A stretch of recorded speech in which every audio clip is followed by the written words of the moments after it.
Ops, mga idol, punta muna kami sa may baybay.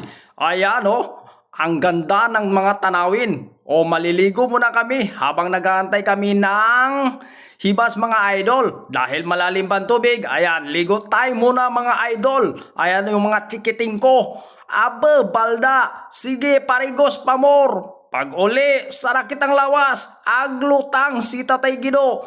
Ayan, okay, so habang nag-aantay ng hibas, ayan, paligo-ligo lang ang Tatay Gido nyo. Ayan, okay, so sumisid si Tatay Gido. Subang lalim yan mga idol.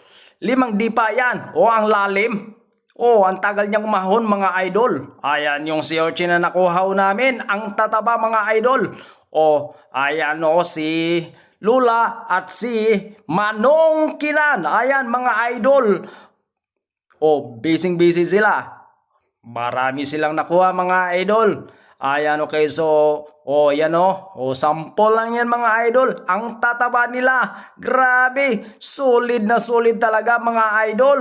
O ang lupit si Manong Kinan. O mapupuno na niya yung 1 galon mga idol. O ligo-ligo dahil ang tagal ng hibas mga idol, malalim pa rin. Wow! Oh, lumipad yung amo.